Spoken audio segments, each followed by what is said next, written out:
Assalamualaikum warahmatullahi wabarakatuh. Apa kabar anak-anakku semua? Semoga kita masih diberikan kesehatan sehingga dapat belajar dan mengajar seperti biasa walaupun di masa pandemi ini. Anak-anakku, hari ini kita akan mempelajari tentang pewarisan sifat atau hereditas. Apa itu pewarisan sifat? Pewarisan sifat adalah sifat-sifat yang diturunkan dari induk kepada anak-anaknya, atau sifat-sifat yang kita peroleh dari orang tua. Nah, sifat-sifat apa saja itu? Misalnya,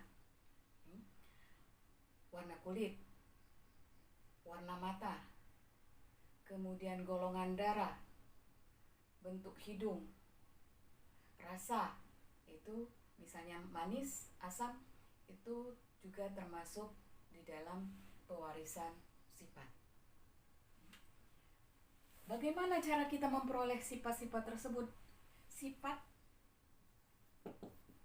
itu diturunkan dari sel kelamin atau gamet. Diturunkan melalui sel kelamin atau gamet. Gamet ini terdapat di mana? Gamet itu terdapat di dalam genotip atau gen. Makanya dikatakan gen itu adalah pembawa sifat. Gen ini terdapat di mana? Gen terdapat di dalam kromosom. Kromosom terdapat di dalam sel, tepatnya di dalam inti sel. Nah, setiap makhluk hidup mempunyai jumlah kromosom yang berbeda. Misalnya, jumlah kromosom kucing tidak sama dengan jumlah kromosom kelinci. Jumlah kromosom manusia tidak sama dengan jumlah kromosom monyet, misalnya ya. Jadi masalahnya kalau pada manusia jumlah kromosomnya itu adalah 46. Sekarang Ibu akan menjelaskan beberapa istilah di dalam pewarisan sifat. Yang pertama ada parental, P, atau induk.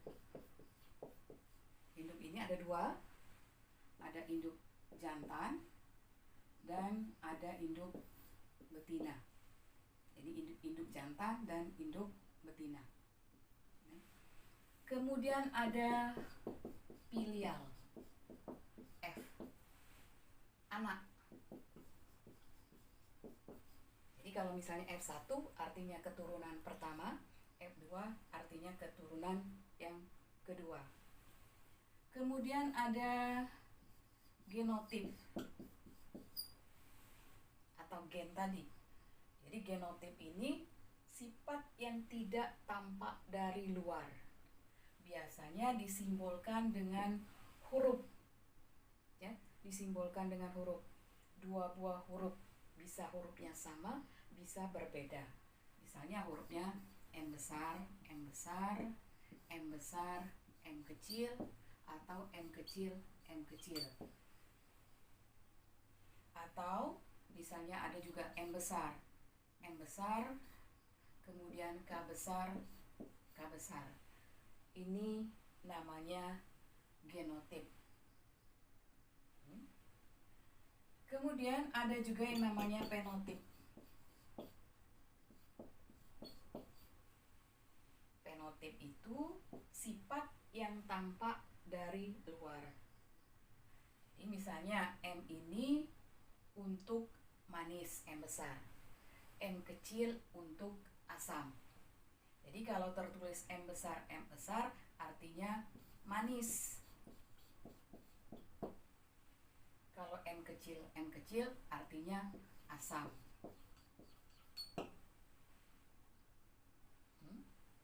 Kemudian ada yang namanya homozigot.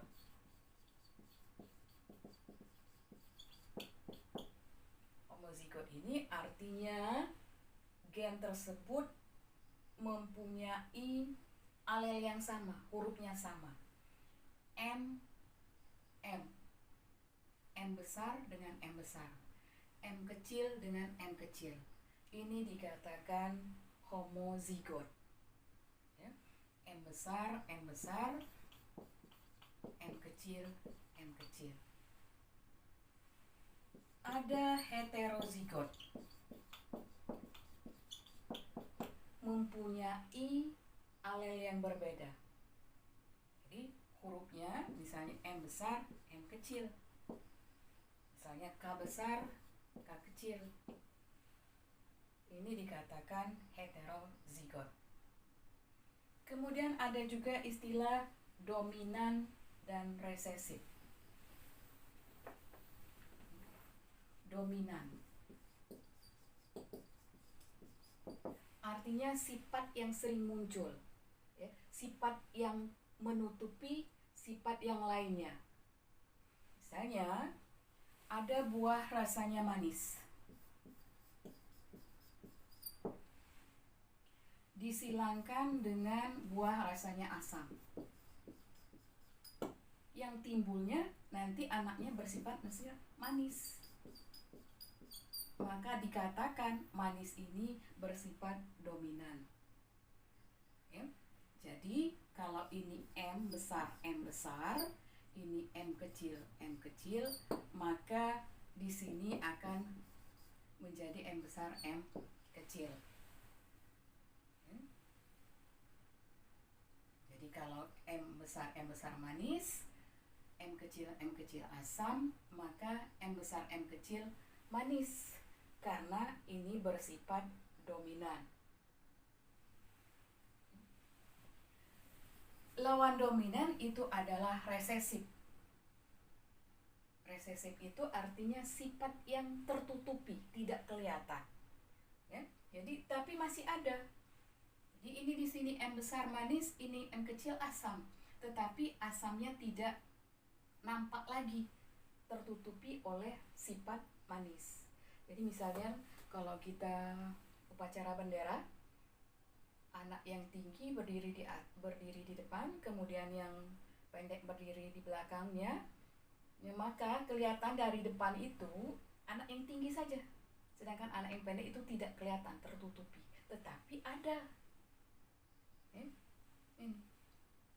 Jadi kalau yang ini jadi dominan itu disimbolkan dengan huruf besar, maka resesif disimbolkan dengan huruf kecil. Nah, bagaimana kalau di antara keduanya? Manis dengan asam munculnya misalnya tidak asam, tidak manis, tawar. Maka ini dikatakan sebagai intermedia.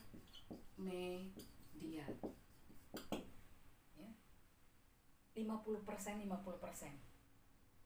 di antara keduanya. Atau misalnya bapaknya berambut keriting, ibunya berambut lurus, anaknya berambut ikal. Maka dikatakan ikal itu bersifat intermediat.